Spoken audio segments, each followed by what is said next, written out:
జరిగింది నిజమా లేదా? భువనేశ్వర్, రౌల్కేలా, వైజాగ్, ఇచ్చాపురం, సోంపేట, ఖుర్దా మీ అందరికి కూడా నా తోటి స్నేహితురాలకు అందరికి మనస్ఫూర్తిగా ధన్యవాదాలు. Thank you. మరి నా గురించి చిన్న పరిచయం, చాలా డిసిప్లిన్ గా అందరం మెయింటైన్ చేస్తున్నాం నిజమా లేదా? ఆల్రెడీ ఇక్కడ ఒకరు కాదు మనందరం డైమండ్సే, కేవలం ఐడియల్ మాత్రమే మారలేదు నిజమా లేదా? మనందరం ఫ్యూచర్ లో డైమండ్స్ అదే దారిలో ఉన్నాం. Yes sir? ఆల్రెడీ సారాలందరూ మనకి ప్రతిరోజు ప్రతి న్యూస్ ఎడ్యుకేషన్ ముందుకు తీసుకెళ్తూనే ఉన్నారు. Yes sir?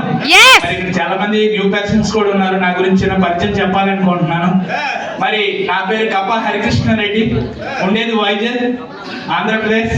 బిజినెస్ రాకముందు ఇండియా అవుట్ ఆఫ్ లో 20 సంవత్సరాలు ఒక వెల్డర్గా వర్క్ చేశాను. లైఫ్ ఏం మార్చలేదు. Yes sir? చూడండి ఇక్కడ అందరూ డిసిప్లిన్ గా మెయింటైన్ చేస్తున్నాం. అంటే ఎందుకంటే ఇక్కడ ఏదో సారా చెప్పేసారి నేను ఇక్కడికి వచ్చి చెప్పాడని మాట కాదు. ఇక్కడికి స్టేజ్కి రావడానికి కారణము మన ఒక డెడికేషన్, మన కమిట్మెంట్ నిజమా లేదా? అంటే ఇక్కడ వచ్చిన వ్యక్తులే కాదు, చివరిలో ఉన్న వ్యక్తులు కూడా ఇక్కడలాగే ఉండాలి. Yes sir? ఎవరు చూడలేదు కదండి మనం ఒకలాగా ఉండకూడదు. Yes sir? హృదయపూర్వక సేఫ్స్ ఆఫ్ డైరెక్ట్ దిల్సే నిజమా లేదా? ఎప్పుడైతే డైరెక్ట్ దిల్సే చేస్తే మీ బిజినెస్ లో గ్రోత్ ఉంటుంది అనమాట. Yes sir? చాలా వేగంగా తెలుసుకోవడం జరిగింది. ఎంత వేగంగా తెలుసుకుంటే అంత వేగంగా ఫ్యూచర్ మారుతుంది అనమాట. Yes sir? అయితే నా పేరు హరికృష్ణారెడ్డి, ఉండేది వైజాగ్. బిజినెస్ రాకముందు 20 సంవత్సరాలు అవుట్ ఆఫ్ ఇండియాలో వర్క్ చేశాను. లైఫ్ ఏం మారలేదు. ఇన్కమ్ పరంగా చూసుకుంటే 1,20,000 ఇన్కమ్ వస్తున్నాం. చాలా హ్యాపీ, ఫ్యామిలీ హ్యాపీ.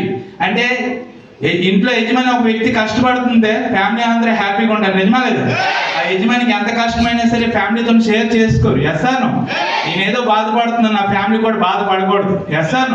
వాళ్ళు చాలా హ్యాపీగా ఉండాలనుకుంటారు నిజమా లేదు? నేను కూడా అవుట్ ఆఫ్ లో కష్టపడుతుంది అనమాట. వెల్డింగ్ పని, number 1 welding, aluminium, ticket dark అన్ని వెల్డింగ్ కొట్టేవాడు. ఒకే సంవత్సరం 12 సంవత్సరాలు ఉండిపోయాడు. ఎందుకంటే ఒక కంపెనీ మారిన తర్వాత ఇంకొక దగ్గరికి ఏం పనికి వెళ్తాం? ఏదైతే నేర్చుకుంటాం అదే పనికి వెళ్తాం నిజమా లేదు? ఇంకా వేరే కంపెనీ ఎందుకు వెళ్ళాలనేసి ఒకే కంపెనీలో ఉండిపోవడం జరిగింది. ఒక చార్టెడ్ పోస్ట్ అంటే ఒక 30 మందికి వర్క్ చెప్తే చాలు అనేసి ఆ స్థాయికి రావడం జరిగింది అన్నమాట. Yes sir? అయితే వచ్చేటప్పుడు నాకు నేనే ఫీల్ అయిపోయాడు ఈ కంపెనీ నాదే అనేసి. ఈరోజు చాలా మంది అదే భ్రమలో ఉన్నారు బయట. Yes sir? ఈ కంపెనీ నాది, భుజం మీద చేసి నువ్వు సూపర్, నువ్వు గ్రేట్, నీ వల్ల ఇది చాలా పెద్ద పని అవుతుంది అనేసి అంటే మనం అక్కడ లేచిపోయి ఉంటాం. Yes sir? తెలియలేదో కొంచెం పెద్ద పనివాడమే వాళ్ళ కోసం సర్వీస్ చేస్తున్నాం. Yes sir?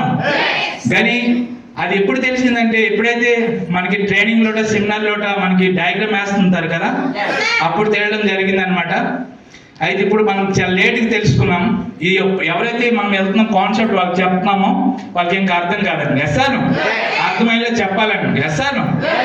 అయితే హెల్త్ ప్రాబ్లం వచ్చింది, మరి అందరికి తెలిసే ఉంటుంది. అక్కడ నుంచి వచ్చింది, అక్కడ నుంచి మనం ఉన్నంత వరకు మనకి యూజ్ చేసుకుంటారు. Yes sir? చిన్న హెల్త్ ఇష్యూ వస్తే బయటకు వెళ్ళిపోవచ్చు సార్ మీరు, మరి నీ వల్ల ఏం ఉపయోగం లేదు, నీ శాలరీకి ఇద్దరు కూడా వర్క్ చేసేవచ్చు ఇక్కడ అనేసి అన్నారు. Yes sir? రావడం జరిగి మరి నాకు వెళ్ళిన తప్ప ఇంకేం వర్క్ తెలియదు. నేనేమి మోటివేషన్ చేయట్లేదు, ఉన్న విషయం నిజం మాట్లాడుతున్నాను అనమాట. అందరం కొలు తెచ్చుకోవాలి. Yes sir? అయితే హాస్పిటల్ ఎప్పుడైతే చూపించామో ఇష్యూ చాలా పెద్దదనమాట. అతను అన్నారు ఇంకా ఎక్కువ రోజులు నువ్వు ఈ భూమి మీద ఉండడం చాలా కష్టం అన్నాడు. అయితే ఎమోషన్ ఏమో అవ్వద్దు, ఎందుకంటే ఈ బిజినెస్ నాకు అదృష్టం కొద్ది నాకు భగవంతుడు ఆ ప్రాబ్లం ఇచ్చాడేమో నేను అలాగే అనుకుంటున్నాను. ఎప్పుడు పాజిటివ్గా తీసుకోవాలి. Yes sir? అదే నేను తీసుకున్నాను. ఏదైతే 12 సంవత్సరాలు చూడండి, పెద్దవాళ్ళు అంటుంటారు ఒక పెళ్ళైనా చేసినా సరే, లేకపోతే ఒక ఇల్లు కానీ కట్టినా సరే, లేకపోతే చిన్న హెల్త్ ఇష్యూ వచ్చినా సరే నువ్వు మళ్ళీ జీరోకి పారవలసిందే. Yes sir? నేను 12 సంవత్సరాలు 20 సంవత్సరాలు వర్క్ చేసిన అమౌంట్ మొత్తం హాస్పిటల్ పెట్టి జీరోకి వచ్చేసాను. నాకు వెళ్ళిన తప్ప ఇంకేం తెలియదు. కానీ అటువంటి సమయంలో నేను ఒక సెక్యూరిటీ గార్డ్గా చేశాను. సెక్యూరిటీ గార్డ్కి అయితే నా ఉన్న హెల్త్ ప్రాబ్లమ్ సరిపోద్ది అనమాట. ఆ సెక్యూరిటీ గార్డ్ కూడా వచ్చి నా ఇంటి దగ్గరికి వచ్చి పెట్టుకుని ఎవరు వెళ్ళలేదు. ఇంట్లో ఉంటే అవుతుంది కదా నిజమా లేదా? మధ్య తరగతి వాళ్ళు బయటకు వెళ్తే రెక్కాడితే డొక్కాడదు నిజమా లేదా? అటువంటి సందర్భంలో బయటకు వెళ్ళి నాకు ఏదైనా పని ఉంటే బాగుంటుంది అంటే ఒక వ్యక్తి, సార్ నీకు చూడడానికి హైట్ లా కనిపిస్తుంది, లోపల ప్రాబ్లం తెలియదు, ప్రాబ్లం ఎంత ఉందండి. Yes sir? అతను ఒక సెక్యూరిటీ గార్డ్గా పనిపించాడు. ఆ పని చేసుకుంటూ కూడా ఆ పనిలో ఆగిపోలేదు.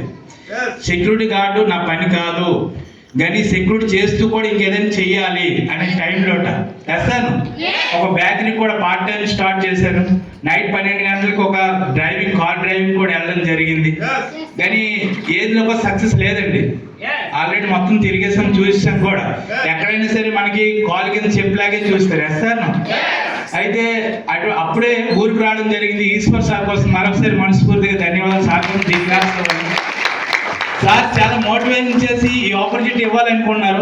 కానీ నేను అతను సొంత వ్యక్తి కాబట్టి అతను చాలా నిర్లక్ష్యం చేశాను. నువ్వేదో చేస్తున్నావు చేసుకో, నాకు ఇబ్బంది పెట్టవద్దు అనేసాను అనమాట. దగ్గరికి కూడా రాణించలేదు.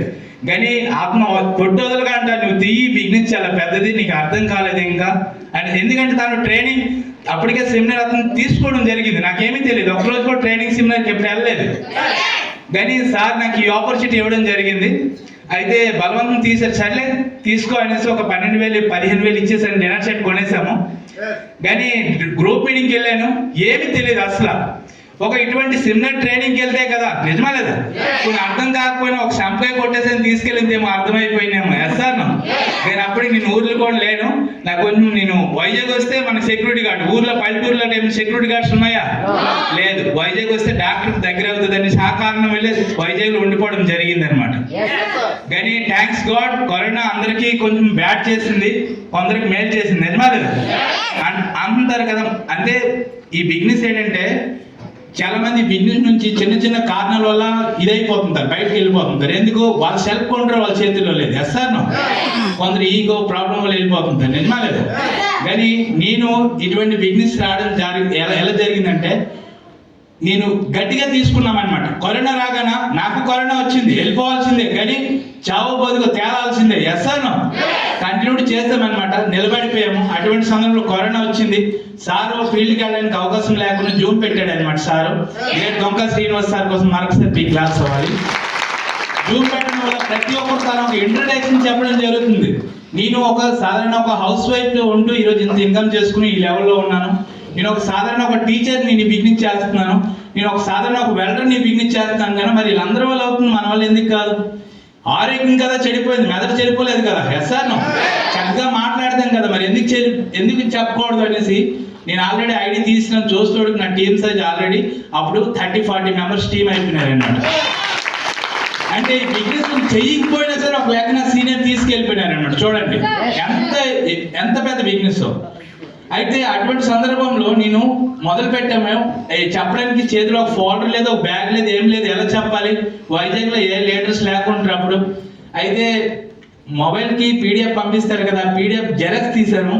అప్పుడు కూడా చూడండి, ప్రతి విషయం మనం ఒక దాంట్లో ఇంపార్టెంట్ తీసుకోవాలి. మా మమ్మీ గారు నేను ఒక 1000 రూపాయల హౌస్లో ఉంటాము. ఆ 1000 రూపాయల హౌస్ అది జెరాక్స్ తీయాలంటే మినిమం 700 రూపాయలు అవుతుంది. అమ్మగారు ఏమన్నారంటే, ఎందుకు ఇది డబ్బులు 700 వేస్ట్ అవుతాయంటే, అప్పుడు కొన్ని వీడియోలు చూసిన తర్వాత అర్థమైంది ఏంటంటే, ఏ పని అయితే నువ్వు ఇన్వెస్ట్మెంట్ పెడతావు, పెట్టుబడి పెడతావు, అదే ముందుకెళ్తావు. నిజమా లేదా? ఇప్పుడు వరకు దాచుకోవడం ఎప్పుడూ ముందుకెళ్ళలేదు. డబ్బులు దాచినాడు పేదవాడు, చేసే పని మీద పెట్టుబడి పెట్టినాడే ధనవంతుడు. సార్ మనందరము ఈరోజు ఎంతో కొంత అమౌంట్ ఇన్వెస్ట్మెంట్ పెట్టి ఇక్కడ రావడం జరిగింది. నిజమా లేదా? మన డ్రెస్ కోట్ ఇన్వెస్ట్మెంట్ పెట్టడం జరిగింది. నిజమా లేదా? మన మొబైల్ ఫోన్స్ ఇన్వెస్ట్మెంట్, మన ఐప్యాడ్ ఇన్వెస్ట్మెంట్, మన స్కూటీ ఇన్వెస్ట్మెంట్. అప్పుడే ధనవంతులు లక్షలకు వెళ్తాం. సార్ ఆ జెరాక్స్ పేపర్ తీసుకొని నేను ఫోల్డర్లో ఒకటి తెలియకపోయిన వ్యక్తులు కూడా ఈ ఆపర్చునిటీ ఇవ్వడం జరిగింది. ఆపర్చునిటీ ఇచ్చిన వల్ల ఒక తెలియదు నో అన్నారు, అయినా సరే కంటిన్యూ చేయడం జరిగింది. అప్పుడు కూడా నెగిటివ్. मैं अपॉर्चुनिटी मैं सिक्योरिटी गार्ड काम करने के टाइम में अपॉर्चुनिटी मिलने के बाद मैं दूसरा आदमी को अपॉर्चुनिटी दिया. वो फोल्डर में जेरॉक्स पेपर निकल के फोल्डर तैयार रेडी किया. वो रेडी करके एक आदमी को अपॉर्चुनिटी देने के बाद उन लोग भी रिजेक्ट किया. तुम्हारे साथ क्या है? तुम सिक्योरिटी गार्ड मेरे को ये अपॉर्चुनिटी देगा? तुम्हारा हालत देखो कैसा है, तुम क्यों मेरे को देता है? तुम जाओ तो अपना काम करो बोल के इनसल्ट किया. ఇప్పుడు కూడా మనకు చాలా మంది ఎగతాళి చేస్తుంటారు, కానీ పట్టించుకోకండి. ఎందుకంటే వాళ్ళు తప్పు కాదు, వాళ్ళకి బిజినెస్ పరంగా నాలెడ్జ్ లేదు. సార్ మనం పాజిటివ్ తీసుకోవాలా. వాళ్ళు నో అన్నారు అనేసి उन लोग नो बोल के उधर नहीं रखने का, दूसरे आदमी को अपॉर्चुनिटी देने के लिए कंटिन्यू किया. बाद में अभी वाइजैग में बहुत अच्छा टीम है आ गया. विजयनगर में एक सिस्टम, मधुरवाड़े में एक सिस्टम. बहुत बहुत धन्यवाद. मेरा साथ कुछ नहीं हुआ, हमारे ग्रेट मेंटर, ग्रेट सिस्टम और ग्रेट टीम से हुआ. मेरे साथ कुछ नहीं, जस्ट मैं एक मीडिएटर अपॉर्चुनिटी दिया, बस इतना है. ఇదే మనందరం చేసుకుంటున్నాము. కానీ ఈ రోజు ఇంతవరకు వచ్చేసాము. ఈ ఢిల్లీలోట ఈ ఉదయ్పూర్ రిసార్ట్ లో ఉంటామని, రాజస్థాన్ లో ఉంటామని అస్సలు ఊహించలేదు. నిజమా లేదా? కానీ గ్రేట్స్ కంపెనీ తరపు నుంచి సిస్టమ్ లో ఉన్నాం కాబట్టి ఈరోజు 48 గంటలు మనము వైజాగ్ నుంచి ఖుర్దా నుంచి ప్రయాణం చేయడం జరిగింది. నిజమా లేదా?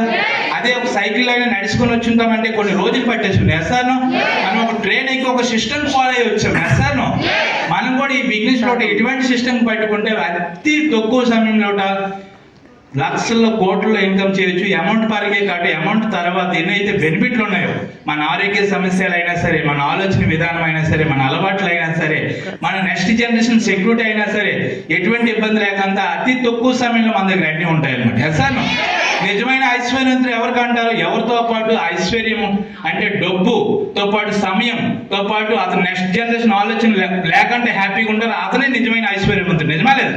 అటువంటి ఐశ్వర్యం మనకి గ్రేట్ ఇండస్ట్రీ మన చేతిలో ఉంది. ఎస్ఆర్ను కోట్లో ఉన్న ఆస్తి కాదండి ధనవంతుడు, నలుగురు మన కోసం ఉన్న వాళ్ళే ధనవంతుడు. ఎస్ఆర్ను మనం ఉన్నామా లేదా నలుగురు?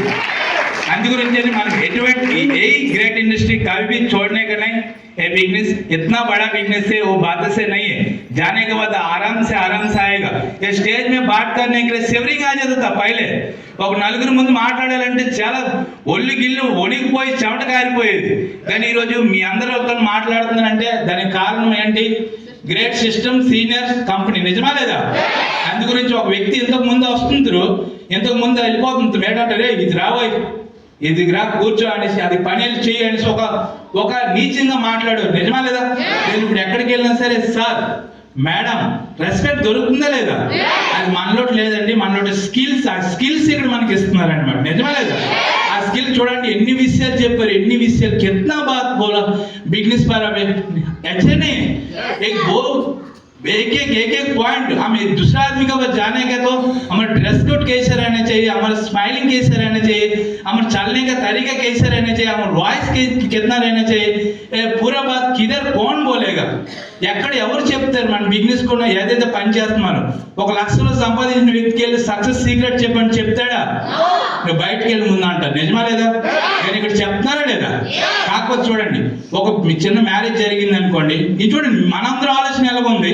ఒక చిన్న మ్యారేజ్ జరిగితే వచ్చి వాళ్ళు భోజనం చేసి వెళ్ళిపోయి ఏం బాగోలేదు, ఈ అన్నం ఏం బాగోలేదు, లేటికి భోజనం పెట్టారనేసి నెగిటివ్ మాటలు చెప్పిన సగం మంది ఉంటారు. కానీ ఒక వ్యక్తికి అచీవ్మెంట్ అయ్యి ఒక వ్యక్తి వస్తుంటే మన అందరం మొహంలో ఎంత